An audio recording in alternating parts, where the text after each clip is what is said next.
Olá, pessoal, eu sou o professor Adriano Viário e mais uma vez, junto com o Fábio Catani, começamos mais um episódio do BateCast, sempre um oferecimento de Great Job Comunicação, que vocês encontram no Instagram ou por greatjobcomunicação.com.br. Como de costume, eu sempre passo para que o Catani faça as honras da casa e apresente nosso entrevistador, mas hoje eu vou pedir uma licença rápida para o Catani só para dizer uma coisa para os nossos ouvintes. Eu não estou aqui hoje como um comunicador e nem como um entrevistador, eu estou numa situação um pouco diferente.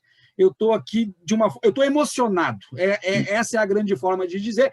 Eu estou emocionado porque eu estou diante de alguém que eu escutei durante toda a minha vida, alguém que eu aprendi a admirar durante toda a minha vida. E aí, Catani, antes de passar para ti, eu vou te dizer isso. Eu estou até meio que tremendo aqui as pernas, porque eu estou diante de alguém realmente importante na minha vida. Os ouvintes sabem que eu sou formado em radialismo, mas nunca atuei na profissão, até porque sou professor, mas tenho grande admiração por alguns nomes do rádio do Rio Grande do Sul, e eu estou diante de um destes nomes que eu tanto admiro. Catani, é contigo. Bom, Lauro José de Quadros, um homem versátil, um homem que o meu sorriso também já diz a satisfação de vê-lo, uma pessoa que eu tenho como um amigo, como alguém que eu tenho um carinho gigantesco. Participamos de muitos dos programas polêmica, né, Laurinho? E Lauro Quadros, um ícone da comunicação, da TV, âncora do Jornal do Almoço, comentarista, repórter esportivo, um extraordinário comentarista de futebol, apresentador também do Garota Verão, um homem múltiplo. Lauro Quadros, conta para nós como é que começou. Conta para nós como é que começou a tua trajetória em direção à comunicação, Laurinho. Como vocês são professores de história, eu não sei se eu começo por Cartago, por Bizâncio, por Constantinopla, pelo Concílio de Nicéia, talvez, ou talvez Capadócia, qualquer coisa assim, né? Porque estou com dois professores de história, o Fábio e o Adriano, né? Vocês que escolhem, né? Mas eu quero te ouvir, como é que foi o teu caminho para chegar à comunicação? Olha, eu estou na comunicação, Fábio, há 63 anos. Comecei em 1959, minha primeira Copa do Mundo faz 60 anos, foi em 62 no Chile. E imagina só, né? Naquele tempo era tudo completamente diferente. Naquele tempo, na Rádio Gaúcha, o rádio-teatro é que era o grande destaque. Claro que tinha futebol, claro que tinha notícia, a orquestra do Carfalso, o programa do Maurício Sobrinho, tanta coisa assim. Mas o rádio-teatro, com Cândido Norberto, para mim, o Rádio Gaúcho se divide em antes e depois de Cândido Norberto, com quem eu fiz até locução comercial e tudo, né? E eu me lembro o seguinte, os caras deixavam de ser engenheiro, advogado, médico, e havia um certo preconceito com quem trabalhava em rádio. Mas, de repente, eles estouraram, esses artistas de novela, atores e atrizes estouraram como estrelas. E aí tinha até figurinha, eu tinha um álbum de figurinhas, algumas seladas, era a bala do rádio, e aí, meu amigo, uma música que eu não esqueço, eu era criança. Artistas do rádio, de quem se fala, agora se encontra na bala do rádio, saborosa e sã, que traz os artistas de quem eu sou fã. Imagina só. Maravilha! Tempo, tinha a coleção de figurinhas do rádio, a bala do rádio. E era uma coisa, por exemplo, o Cândido Norberto tinha o Pensando em Voz Alta. E como é que era o Pensando em Voz Alta? Moonlight Serenade, do Glenn Miller.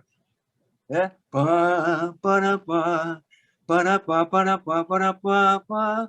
E a característica do esporte da rádio não é atual. A característica do esporte da rádio era lá Madelon.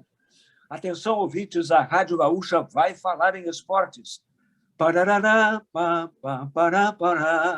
Assim eu comecei em 59. 9 de janeiro de 62, eu fui para a Rádio Gaúcha, para a Rádio Guaíba, saí da Gaúcha, e aí fui para a Rádio Guaíba, e aí eu fiz a primeira Copa do Mundo 60 anos atrás. eu tinha 22 anos, o Pelé tinha 21, o Garrincha tinha 25, o Zagallo tinha 30, o Garrincha morreu com 50. O Pelé tem 81, eu tenho 82. O Zagallo, que tinha 30, tem 90. Uhum. A TV Globo veio me entrevistar aqui 3 vezes até agora. A primeira vez, Lauro, sobrevivente da Copa de 62. Por quê? Porque os caras tinham 40, 45, 50 anos, eu tinha 22. O Orlando Duarte era o outro sobrevivente, tinha Alzheimer, não pôde ser entrevistado e agora, inclusive, morreu. E a TV Globo veio aqui entrevistar os sobreviventes da Copa de 62. A segunda vez que a TV Globo veio foi para falar do protagonismo dos treinadores gaúchos da seleção brasileira. São 8, incrivelmente 8 gaúchos.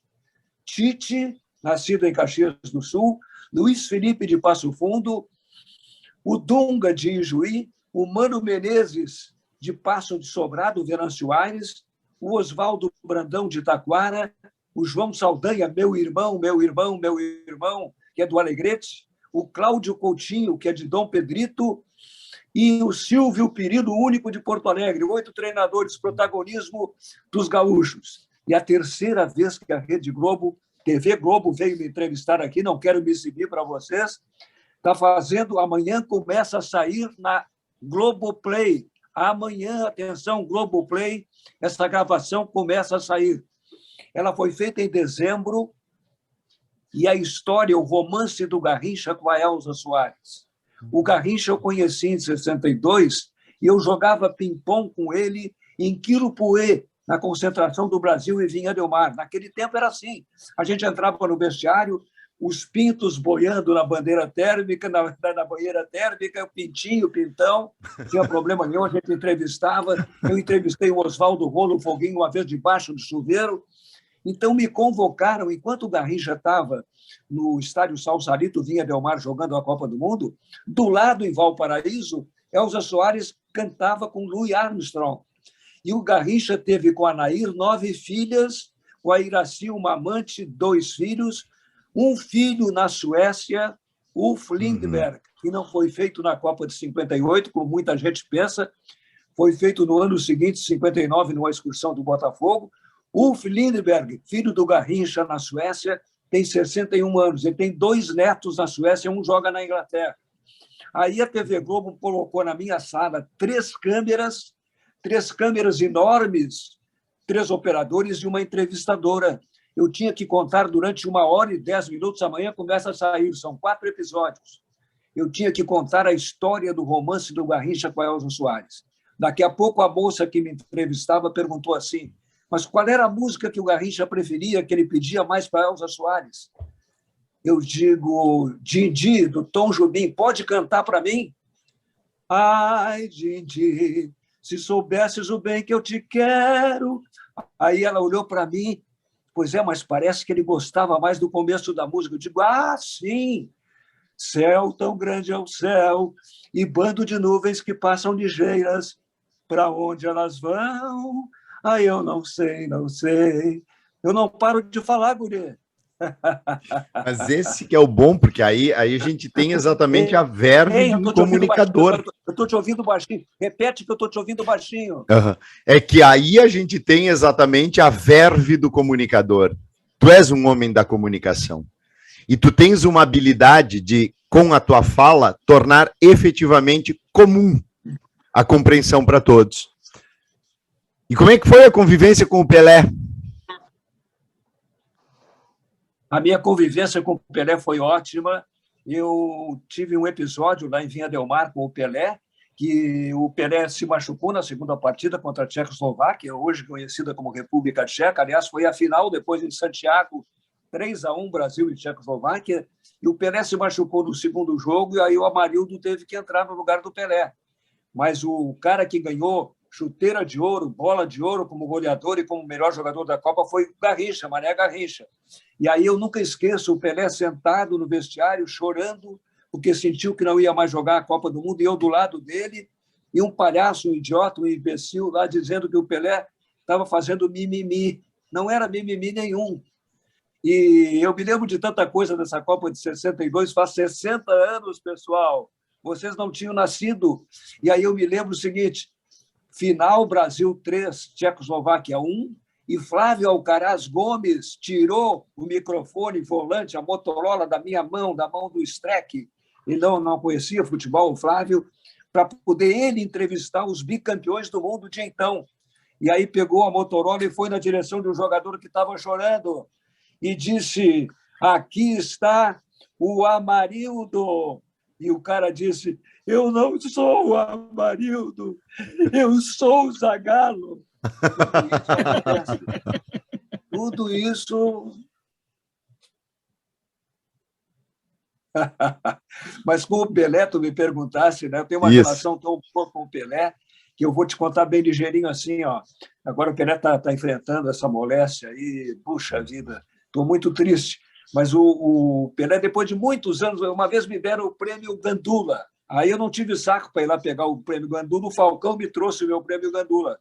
Aí outra vez tinha um outro prêmio no Rio de Janeiro, então, bom, dessa vez eu vou. Aí eu estava conversando com o repórter da Globo, meu amigo, muitos anos, Denis Menezes, e na frente, a uns 10 metros, estava o Pelé conversando com outro cara que eu não sei quem era. Daqui a pouco eu digo uma coisa para o Denis, não quero me exibir, o Pelé se vira e diz assim, essa voz eu conheço. Era o Laurinho, né? É para poucos, hein? É para poucos.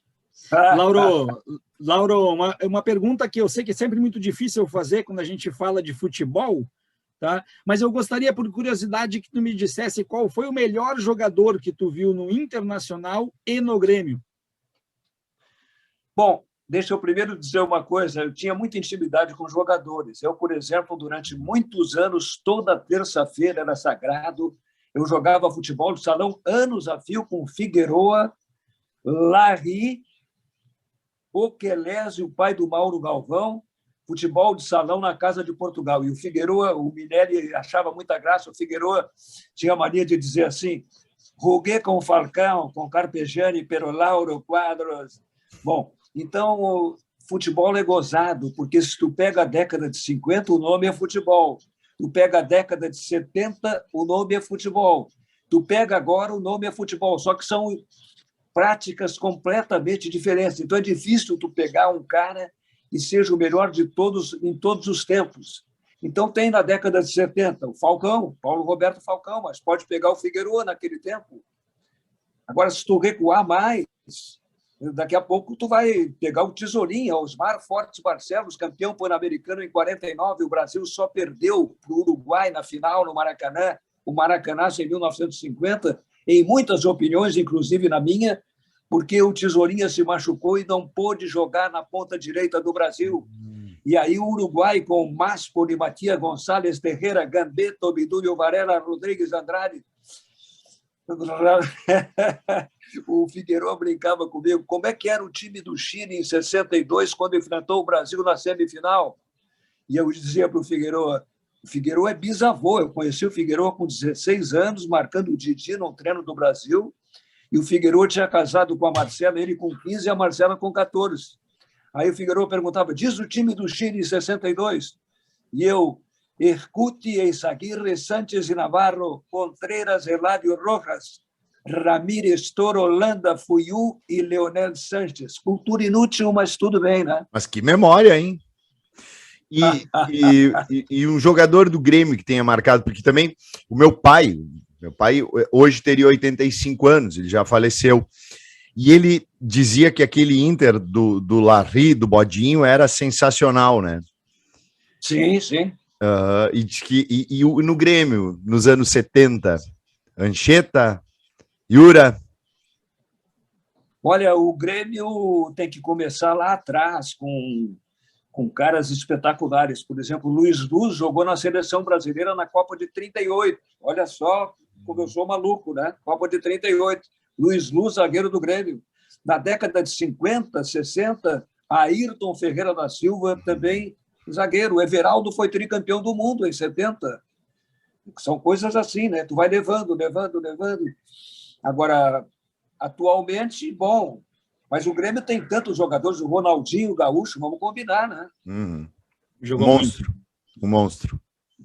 O Renato também jogava muito. O Renato, eu estava lá em Tóquio. Jogava muito. Assim, o Renato foi o jogador mais decisivo quando o Grêmio foi campeão do mundo. Ah, mas não é campeão FIFA, mas naquele tempo o campeonato do mundo era esse, né?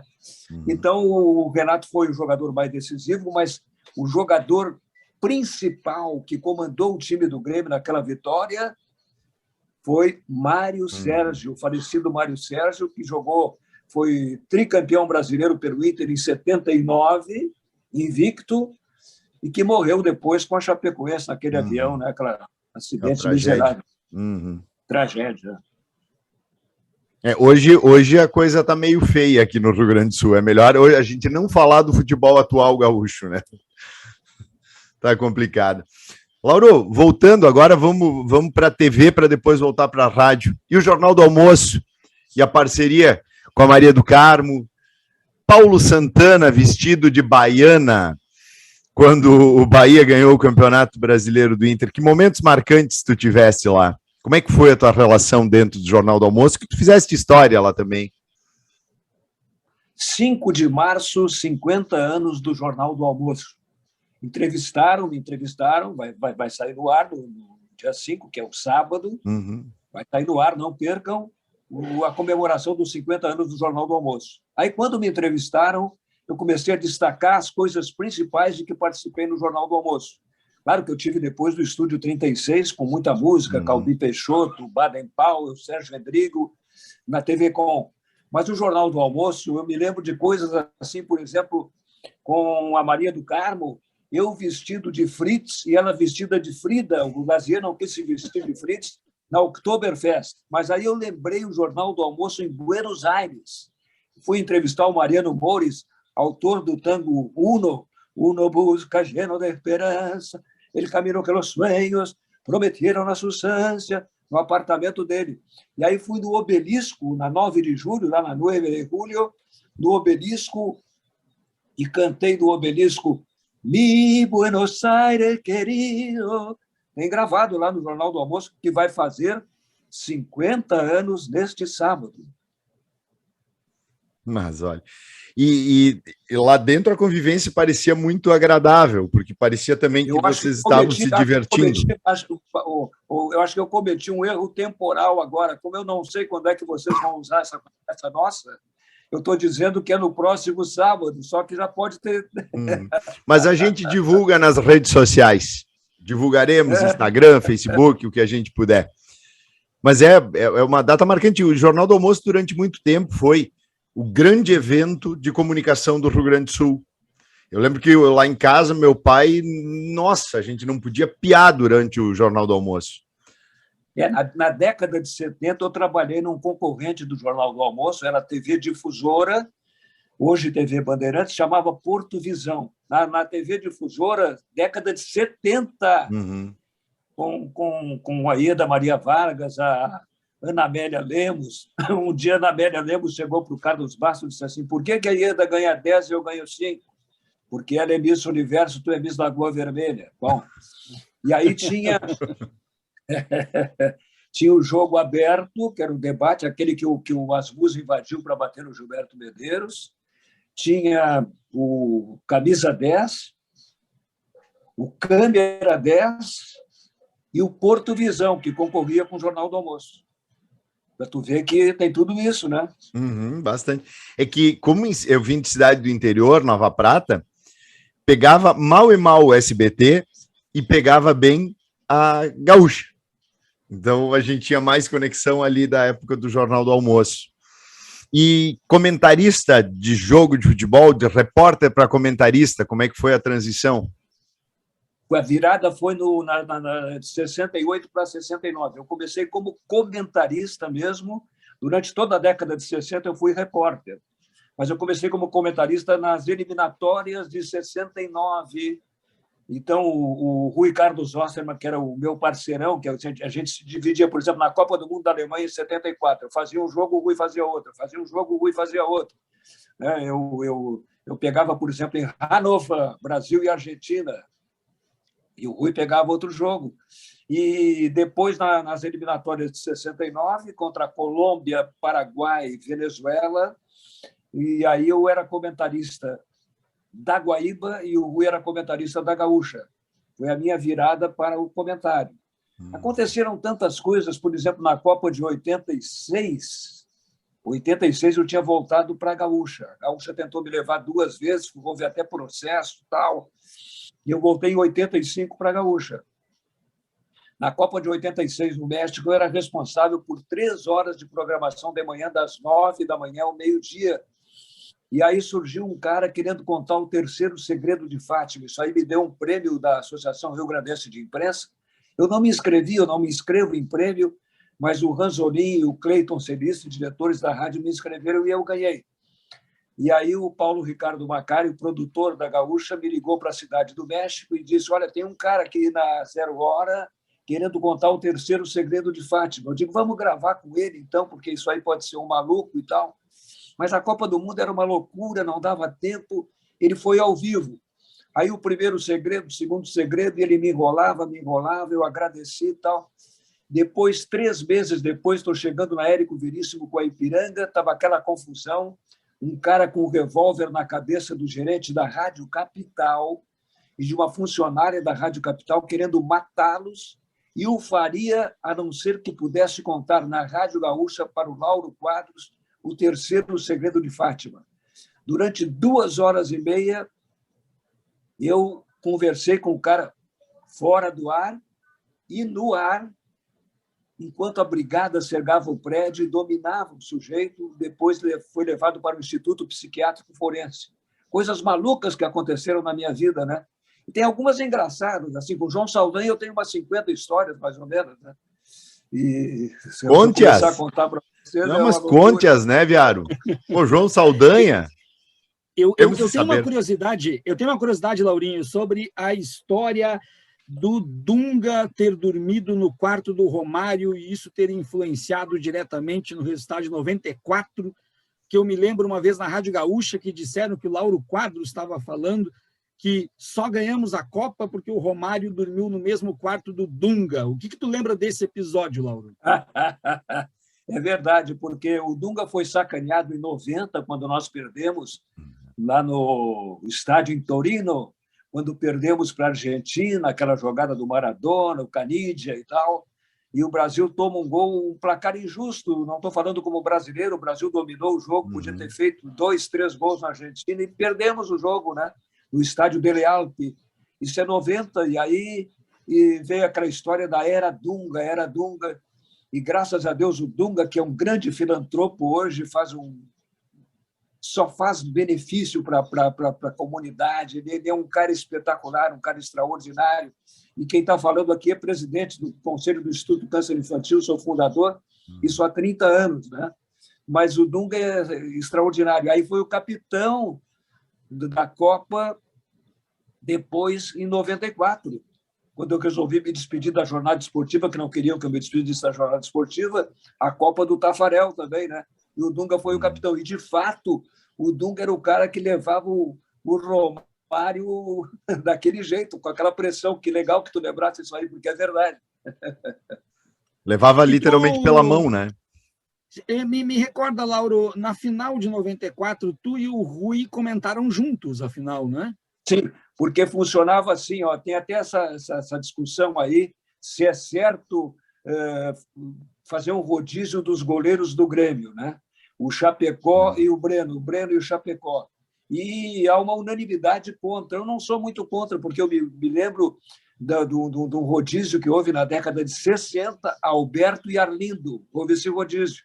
E aí eu brinquei outro dia com o pessoal da Gaúcha, havia um rodízio entre Rui Carlos Ossa e Lauro Quadros. O Rui fazia um jogo, eu fazia outro. O Rui fazia um jogo, eu fazia outro. Daqui a pouco, num Grenal, os dois comentavam. E aí, o que aconteceu? Nessa final, o Rui e eu comentamos. Porque na Alemanha aconteceu uma coisa engraçada, ocorreu um negócio extraordinário. O Brasil jogava o 3º lugar com a Polônia no sábado em Munique, em München. Jogava o Brasil pelo 3º lugar, mas era o Brasil. E a final era Alemanha e Holanda, a grande Holanda do Cruyff e tal, e a Alemanha acabou sendo campeã e tal. E aí, quem é que vai comentar qual o jogo? O Rui ou o Lauro ou o Rui, né? Eu tenho essa mania, Inter, Grêmio, Grêmio, Inter. Sim. Arena, Beira-Rio. Beira-Rio é um obsessivo, compulsivo, polêmica em matéria de gangorra, tá bom. Sim. Aí o que aconteceu? Eu intimamente eu tinha vontade de comentar o jogo do Brasil, mas ao mesmo tempo eu dizia, porra, mas a outra é a final. Aí eu comentei o jogo do Brasil e o Rui comentou Alemanha e Holanda. Critérios lá, né? Então havia esse rodízio, né? Mas eu vou dizer uma coisa para ti, assim, ó, Lauro, e para o Catani. Os mais jovens são obrigados a consultar, os mais jovens são obrigados a buscar o arquivo da Rádio Gaúcha da final de 94, porque nós estamos falando, Catani, de um jogo de final de Copa do Mundo que teve Armindo Antônio Ranzolin narrando e com 2 comentaristas que eram Rui Carlos Osterman e Lauro Quadros. Eu não vejo isso hoje nem com perspectiva, Lauro. Não vejo. Era muita qualidade. Lauro e Osterman comentando e Ranzolin narrando. Aí não tem o que falar realmente. Muito obrigado, muito obrigado. Uma das minhas tristezas é a situação do Ranzolin há mais de 10 anos, né? Uma situação muito triste, um Alzheimer fulminante, uma coisa... Olha, o Ranzolin é um sobrevivente, realmente. É uma situação muito difícil. Falar em gravação, quando a Guaíba fez aniversário, no dia 30 de abril, a Guaíba é fundada no dia 30 de abril de 57. Aí me convocaram lá para dar uma entrevista e tal. Eu falo para Grenal, para Gaúcha, para Guaíba e tal. E aí colocaram, eu nem sabia que tinha essa gravação, colocaram uma entrevista minha com Luiz Carvalho, imagina só, que jogou com foguinho na década de 30, tá? Luiz Carvalho, o homem da virada e tal, e uma entrevista minha com Carlitos Alberto Zolim Filho, o maior goleador do rolo compressor do Internacional, Alberto Zolim Filho, Carlitos, ponta esquerda. Tem coisa antiga, né? Mas bota coisa antiga e bota memória também nisso. E, Lauro, tu também participaste do Sala de Redação, também numa das épocas áureas do Sala de Redação. Como é que era o ambiente? Como é que era segurar Kenny Braga e Paulo Santana, por exemplo? Não, ali era uma das características do programa e uma das atrações do programa, exatamente a rivalidade entre os dois. Mas nunca saíram no pau, nunca saíram no soco. De fato, não.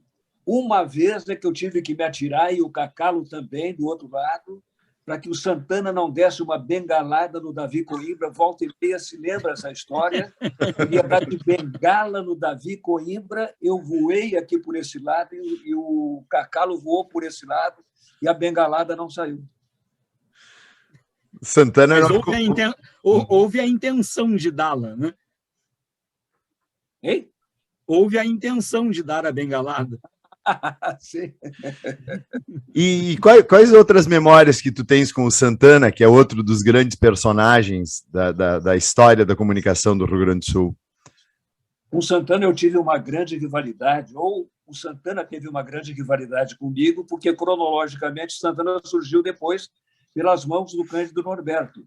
E o Santana é realmente uma figura extraordinária e inesquecível. Mas tudo que eu dizia de um lado, o Santana entrava e dizia do outro. Eu tenho jogadores assim que me davam a camiseta, por exemplo. O Cuca, o Alex Stival, grande treinador do Atlético pela última passagem dele no futebol. E foi um grande jogador também. O Cuca, quando começou no interior, começou lá em Santa Cruz, depois Caxias e tal, até chegar na dupla Grenal, o Cuca, quando disputou uma partida lá, veio com a camiseta, me deu a camiseta, eu dei a camiseta para o meu filho. Tá? Então, o Cuca me deu a camiseta. Outra vez, o Neca, que eu defendia muito o futebol do Neca, do Laírton. O Laírton depois jogou com o Pelé no Santos, inclusive.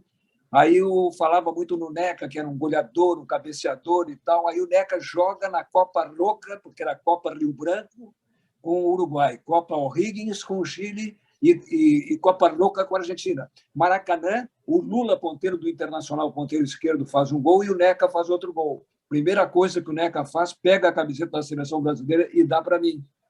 Então, são essas coisas assim marcantes que eles tinham muita gratidão. E voltando ao Santana, Quando eu defendia um jogador e dizia que era um bom jogador, imediatamente o Santana dizia que o cara não jogava nada.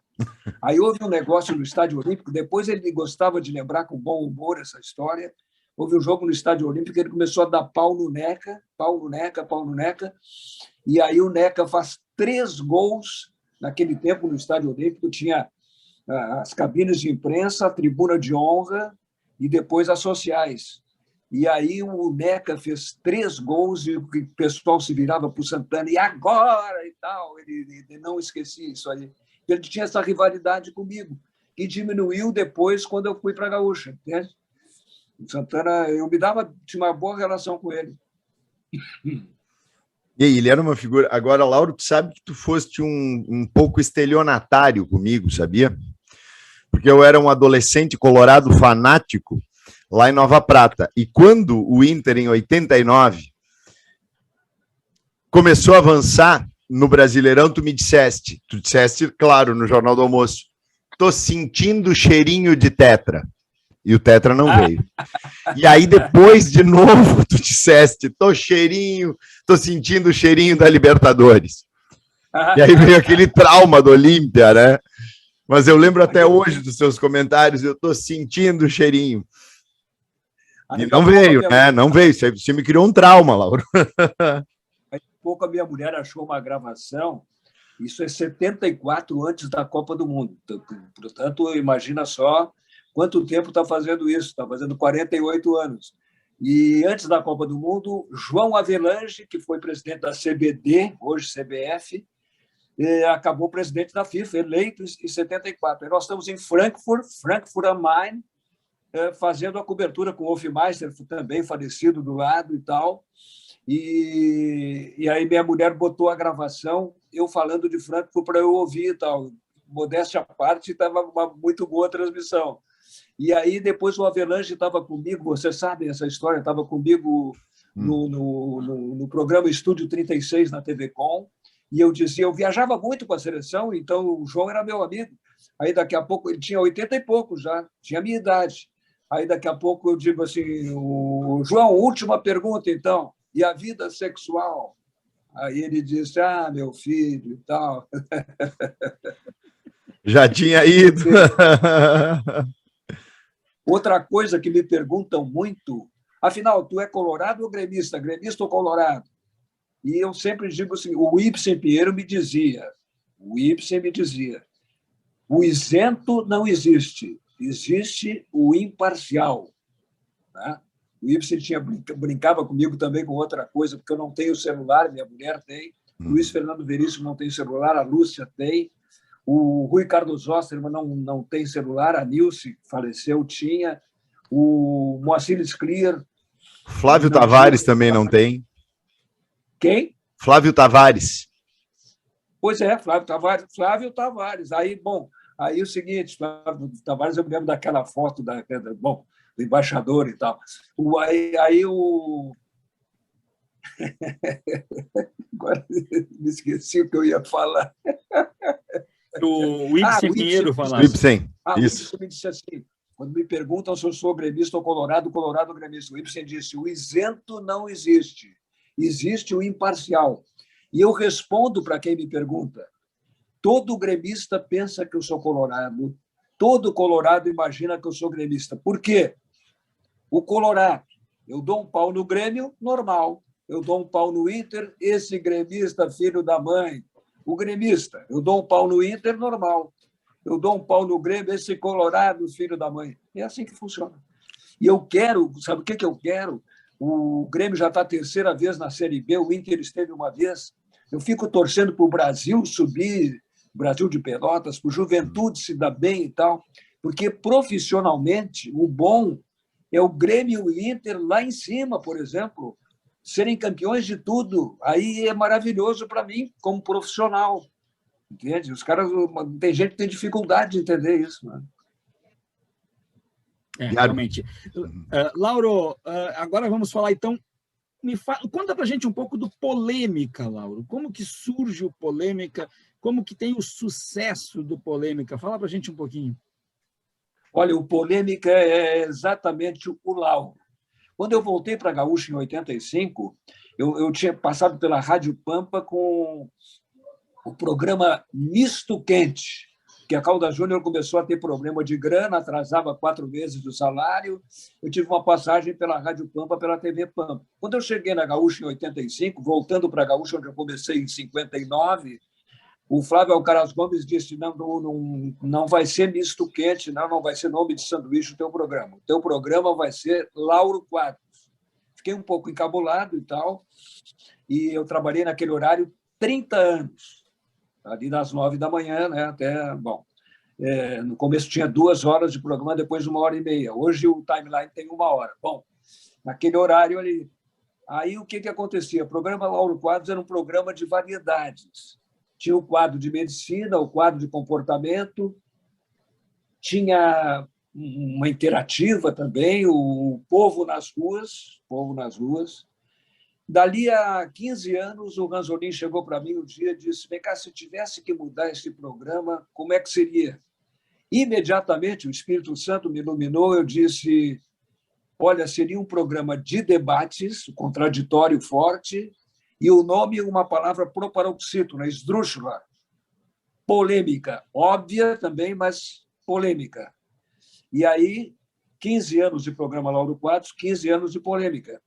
E aí o que acontecia? 2 caras de um lado, 2 caras de outro.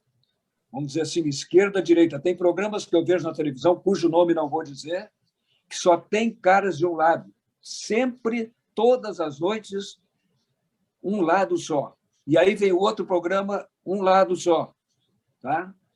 Nacionalmente é um pouco diferente, é o outro lado. Bom, tá. Como é que funcionava isso? Eles se cruzavam. 3 minutos para esse, 3 minutos para esse, 3 minutos para esse, 3 minutos para esse. E agora eu vou lembrar uma coisa. A 4ª pessoa, estou falando agora do September 11, 11 de setembro de 2001, Torres Gêmeas, World Trade Center. Polêmica está no ar. Estão derrubando as torres em Nova York. E aí, a 4ª pessoa que ia falar, Maria do Rosário, que começou como vereadora, era vereadora, ainda era vereadora. Aí, quando a Maria do Rosário começou a falar, eu cortei.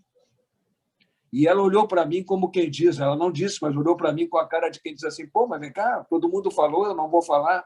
Aí eu apontei para ela, atrás da cabeça dela estava a câmera, tinha as câmeras assim, mostrando o primeiro avião entrando numa torre. E aí eu pensei assim: vem cá, isso aí não é caminho para o aeroporto JF Kennedy, tá? Não é caminho para o LaGuardia, o outro aeroporto. Então, isso aí tem alguma coisa errada e tal. Daqui a pouco entrou o 2º avião. Estava em Nova York Nelson Sirotsky, que foi o repórter naquele dia, e aconteceu exatamente em cima do Polêmica, 30 anos naquele horário. E agora foram os 20 anos, né? No ano passado, desse episódio, foi muito forte. E o filho do Larry estava nas Torres Gêmeas, né? O Larryzinho estava lá. Diz que jogava muito futsal, o Larryzinho, né? O salão dele era uma coisa impressionante. E a Luísa era uma figura. Eu me lembro quando o Larry veio para o Internacional, em 1954. Demorava muito para vocês nascerem ainda. E na Timbaúva, que era o estádio do Forceduz, o Larry estreou jogando Inter e Floriano, hoje no Novo Hamburgo. Uhum. Eu me lembro da estreia dele, o treinador do Fluminense era o Terê Santana. Não. Desculpe, era o Zezé Moreira, irmão do Aimoré Moreira, que treinou a seleção na Copa de 62 no Chile. Aimoré Moreira treinava o Fluminense. Aí o Larry tinha 19, 20 anos e não recebia a chance. O Fluminense tinha um baita de um time, né? E o Valdo era o centroavante, o Larry não entrava nunca e tal. Veio para o Inter, ele se consagrou no Internacional. E aí a estreia foi... Aí a Luísa vem, eu queria falar da Luísa, a mulher do Larryzinho, Larry Júnior. Saiu na Folha da Tarde, na extinta Folha da Tarde, a Luísa de tranças, né? Porque o Larry é de Nova Friburgo, lá pertinho de Teresópolis, de Petrópolis e tal. E a Luísa, também falecida, carioca da Gema.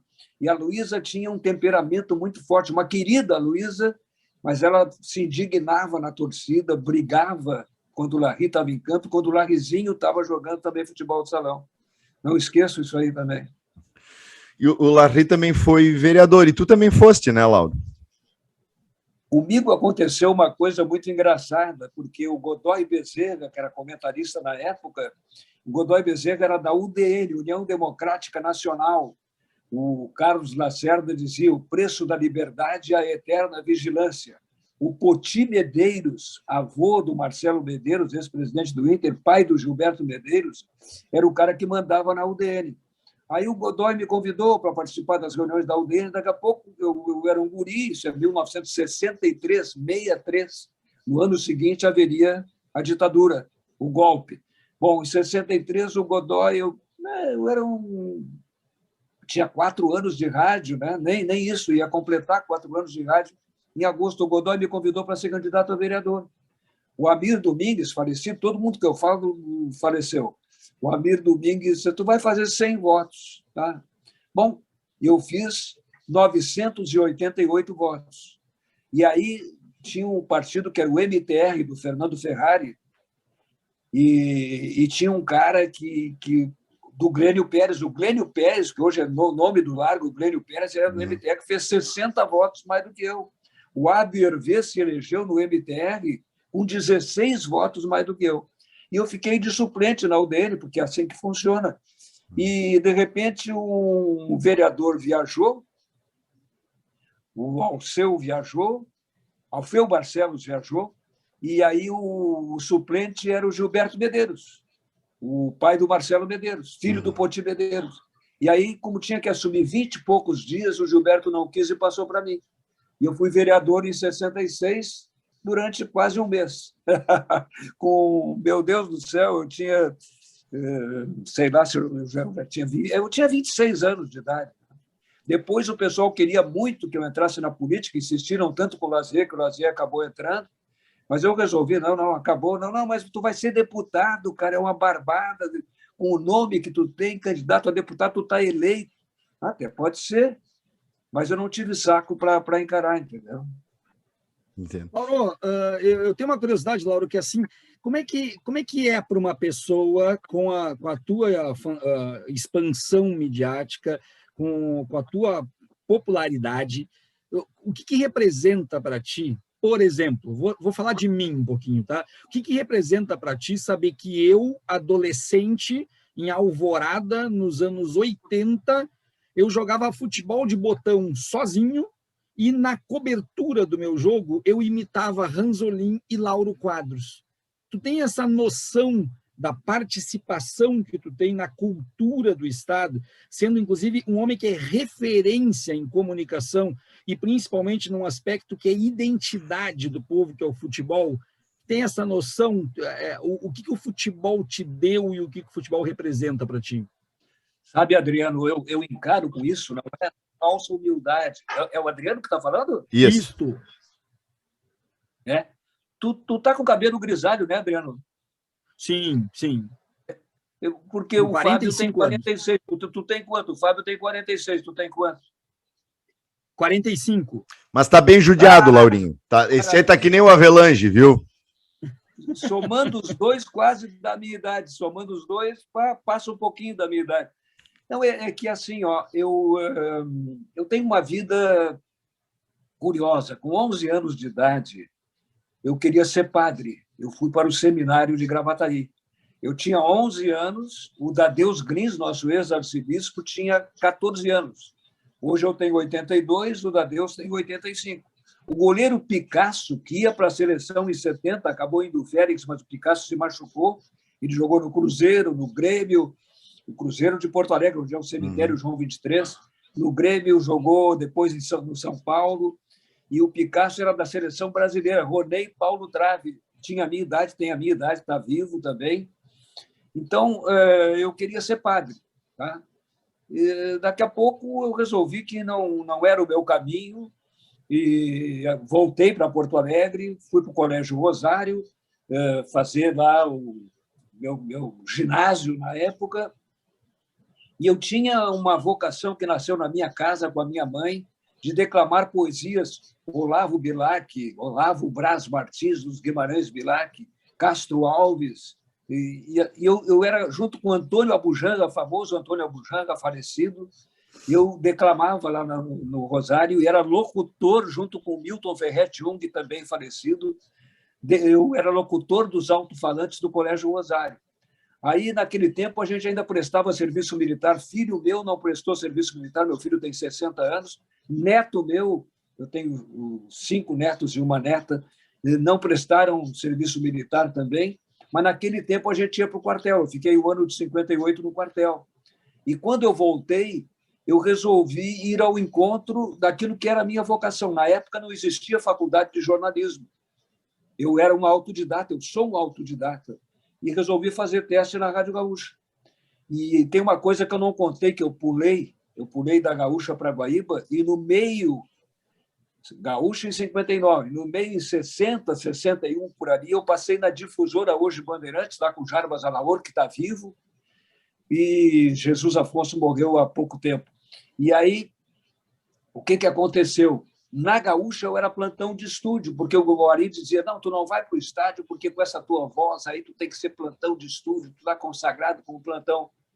Eu voltei 8 meses depois para a Gaúcha narrando futebol, com o Matzenbacher, também falecido, que era repórter comigo, que era repórter, eu era plantão, o Matzenbacher de meu repórter e eu de narrador. Imagina só isso, porque eu passei na difusora e voltei para a Gaúcha como narrador. Então, eu estou contando essas coisas assim que me vem à cabeça, né? Porque tu tinha me perguntado mesmo. Ah, sim, claro. Aí eu comecei no seminário, resolvi não ser padre. Aí eu casei, naquele tempo era assim, eu casei com 21 anos, minha mulher com 18. Eu com 21, minha mulher com 18. Ela, com 21 anos, tinha 3 filhos.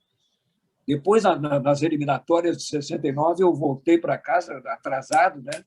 E resolvi... Aí saiu a Laura, que mora na Flórida há 3 anos já, que tem 51 anos, porque meus filhos têm 60, 59, os 2 mais velhos têm a mesma idade, 28 dias. A Carla fez 59 no dia 13 de setembro e o Marcelo só fez 60 dia 1º de outubro. Imagina, e em novembro já vem a Carmen, que é médica, 35 anos, com 58 anos.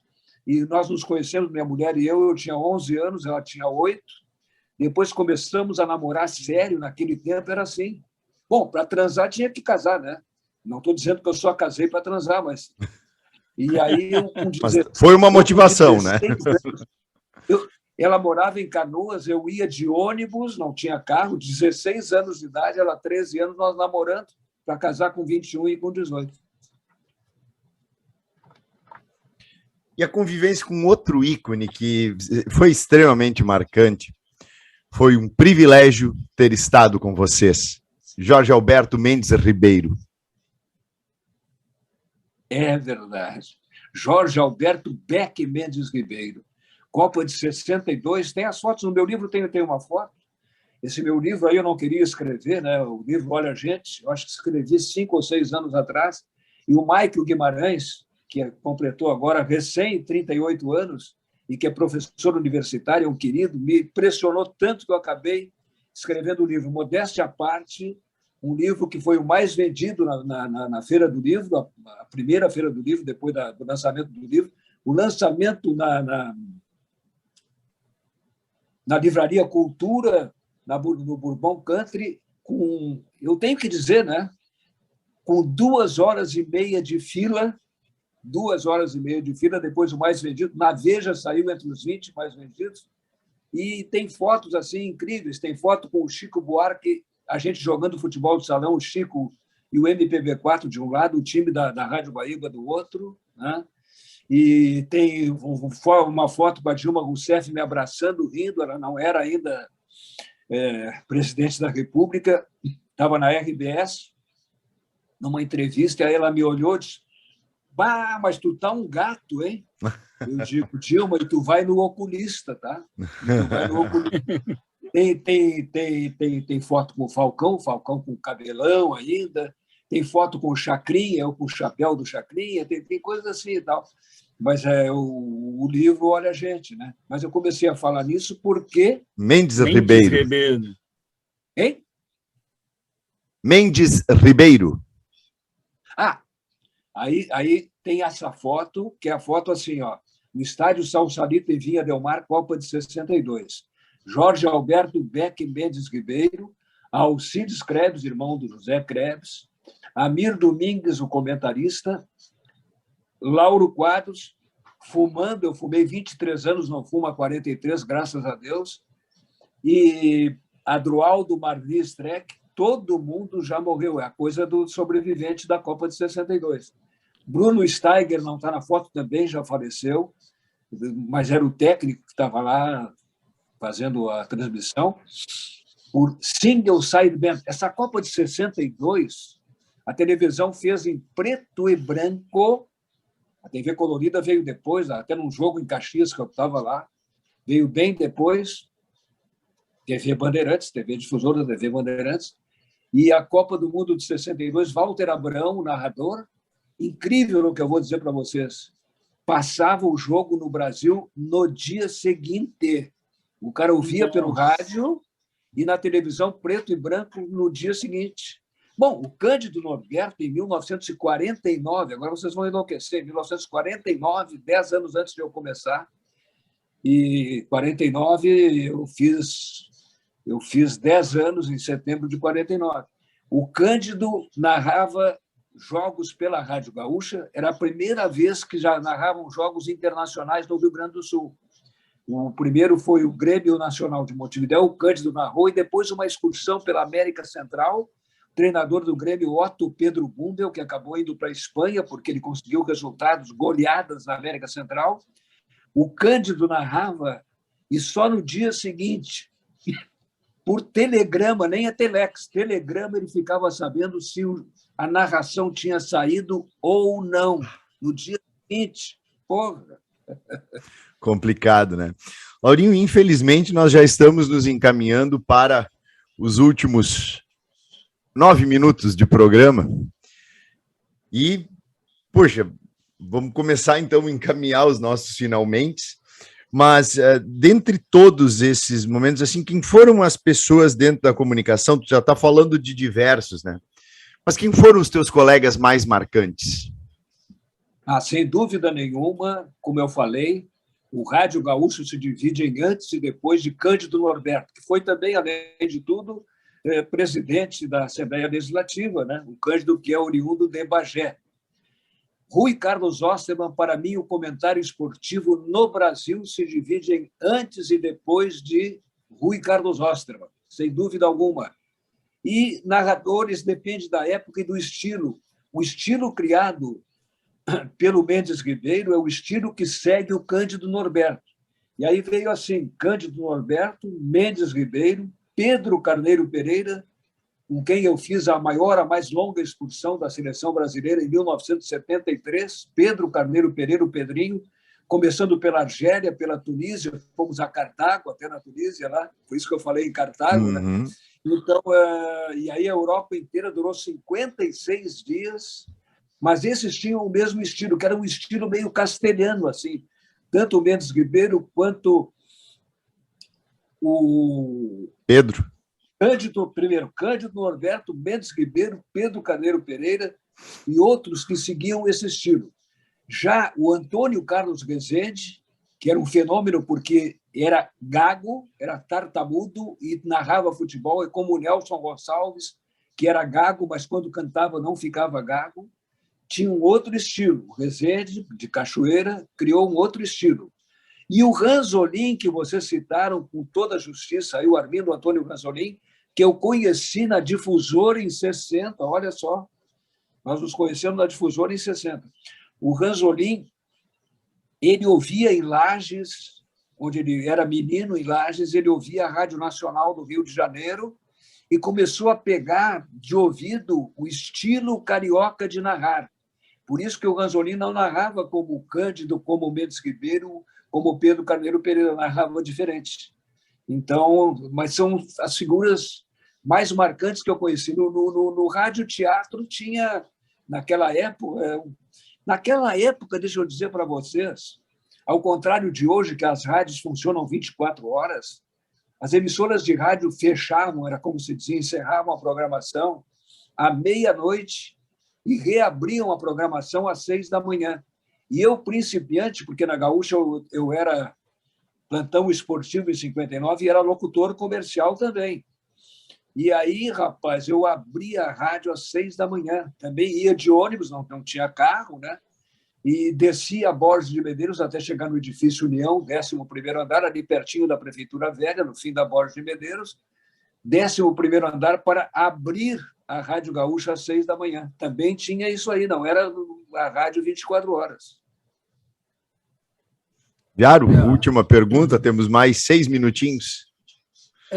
Lauro Quadros, assim como eu comecei dizendo que estava emocionado, eu vou terminar dentro desse meu quadro de emoção. Lauro, quando eu era criança, meu pai que era um colorado inveterado, o meu pai me dizia assim: filho, ouvir na Gaúcha, tanto faz Lauro Quadros quanto Rui Carlos Osterman, são os dois maiores comentaristas que existem neste mundo.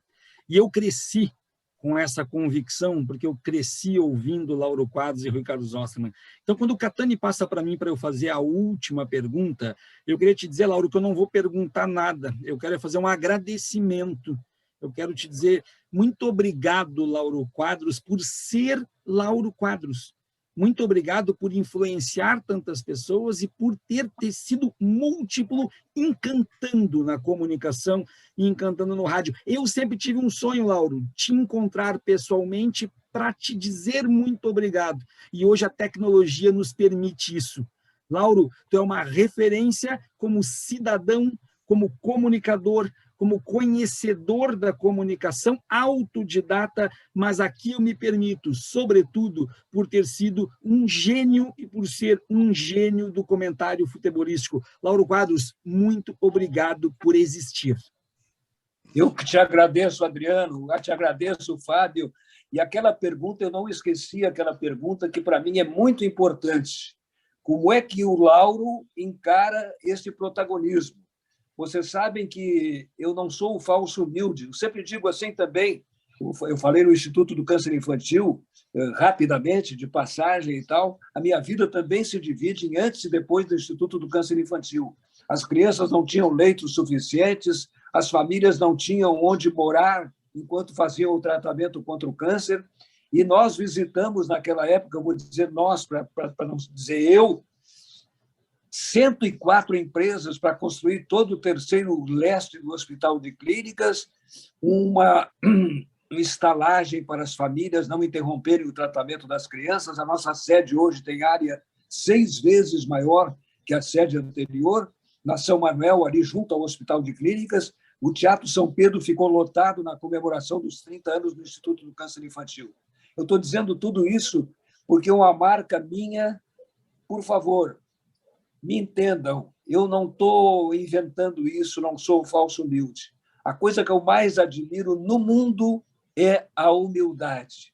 Então, e também eu acostumei com digamos, vou usar a palavra de novo, com esse protagonismo, desde muito jovem.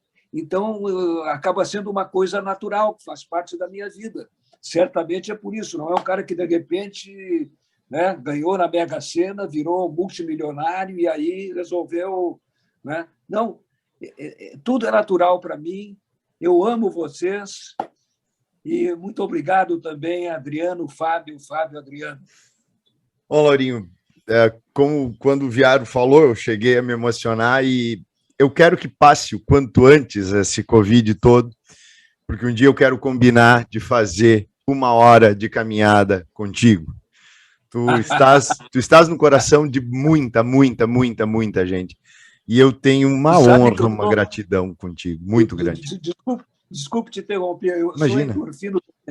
Eu sou endorfino dependente, toda a vida, décadas e décadas, eu caminho toda a vida, todo dia, não interessa a idade, 1 hora por dia. Sempre era na Praça da Encol, quando chovia ou fazia frio, era no Iguatemi. Mas agora há 2 anos, eu sou cagão também, né, com essa doença aqui, eu caminho no pátio do meu prédio aqui, todos os dias, 1 hora no pátio do meu prédio, que é imenso, eu não deixo de caminhar. Eu sou chocólatra, franco-dependente, 40 vezes na França, eu sou apaixonado pela França, fazendo toda a França, e em 3 semanas, andando 3.200 quilômetros. Eu nunca fiquei rouco, agora fiquei rouco, cara, o que é isso? Beijo para vocês. Obrigado, Lauro, querido. Um forte abraço. Eu sou o professor Adriano Viário e mais uma vez com o Fábio Catani apresentamos mais um episódio do BateCast. Tchau, tchau.